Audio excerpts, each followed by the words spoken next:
ನಮಸ್ತೆ ಸ್ನೇಹಿತರೆ, ತಮರಿಗೆಲ್ಲ ಆತ್ಮೀಯ ಸ್ವಾಗತ. ಮಹಾಭಾರತ ಪಾತ್ರ ಪರಿಚಯದ ಎರಡನೇ ಪಾತ್ರವನ್ನು ಪರಿಚಯಿಸಿಕೊಳ್ಳೋಣ. ಅಂಗೀರಸ. ಅಗ್ನಿಯನ್ನು ಮೊದಲು ಕಂಡುಹಿಡಿದವನೆಂದು ಹರಿವಂಶವು ಅಂಗೀರನನ್ನು ಹೊಗಳಿದೆ. ವರುಣ ಯಜ್ಞದಲ್ಲಿ ಅಂಗೀರ ಹುಟ್ಟಿದನೆಂದು ಹೇಳುತ್ತಾರೆ. ಈತನ ಇತಿಹಾಸವನ್ನು ಧೌಮ್ಯರು ಧರ್ಮರಾಯನಿಗೆ ಹೇಳಿದ್ದಾರೆ. ಅಂಗೀರನು ಬ್ರಹ್ಮನ ಮೂರನೆಯ ಮಗನೆಂದು ಹೇಳುತ್ತಾರೆ. ಅಂಗೀರ ದೀರ್ಘಕಾಲ ತಪಸ್ಸು ಮಾಡಿ ಅಗ್ನಿಯನ್ನು ಮೀರಿಸಿದ. ಅಗ್ನಿದೇವನು ತನ್ನ ರೂಪವನ್ನು ಉಪಸಂಹರಿಸಿಕೊಂಡು ತಪಸ್ಸು ಮಾಡುತ್ತಿದ್ದುದರಿಂದ ಅಗ್ನಿಗೆ ಬದಲಾಗಿ ಬ್ರಹ್ಮನು ಅಂಗೀರಸನನ್ನು ಅಗ್ನಿಯ ಸ್ಥಾನದಲ್ಲಿ ನಿಲ್ಲಿಸಿದ. ಹಿಂದಕ್ಕೆ ಬಂದ ಅಗ್ನಿಯು ಈಗ ಹೊಸ ಅಗ್ನಿ ಹುಟ್ಟಿರುವುದನ್ನು ಕಂಡು ಬಹಳ ಕಂಗಾಲಾಗಿದ್ದ.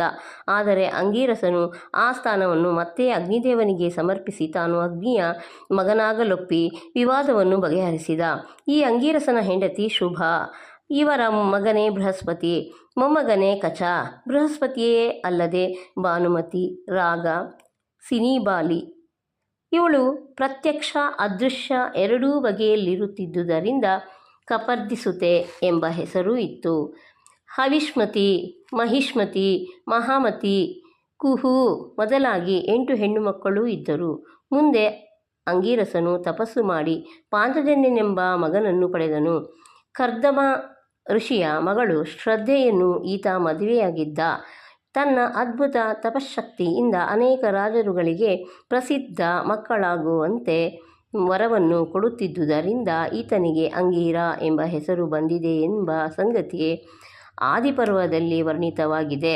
ಪ್ರಸಿದ್ಧವಾದ ಉಪಾಸ್ಯಭೂತವಾದ ಮುಖ್ಯ ಪ್ರಾಣವನ್ನು ಆತ್ಮದೃಷ್ಟಿಯಿಂದ ಅಂಗೀರನು ಉಪಾಸನೆ ಮಾಡಿದನೆಂದು ಹೇಳಲಾಗಿದೆ. ಇವನಿಂದಾಗಿ ಮುಖ್ಯ ಪ್ರಾಣವನ್ನೇ ಅಂಗೀರಸ ಎಂದು ಋಷಿಗಳು ಗೌರವಿಸುತ್ತಾರೆ.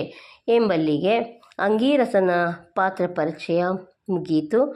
ಮುಂದಿನ ದಿನ ಮೂರನೇ ಪಾತ್ರವನ್ನು ನಾವು ಪರಿಚಯ ಮಾಡಿಕೊಳ್ಳೋಣ. ಸ್ನೇಹಿತರೆ, ನಿಮಗೆಲ್ಲ ಇದು ಇಷ್ಟವಾಗಿದ್ದರೆ ಒಂದು ಲೈಕ್ ಮತ್ತು ಸಬ್ಸ್ಕ್ರೈಬ್ ಮಾಡಿ. ಮುಂದೆ ನಾವು ನೀಡುವ ಎಲ್ಲ ಪಾತ್ರಗಳ ಪರಿಚಯ ಬೇಕಾದರೆ ನೀವು ತಪ್ಪದೇ ಸಬ್ಸ್ಕ್ರೈಬ್ ಮಾಡಿ.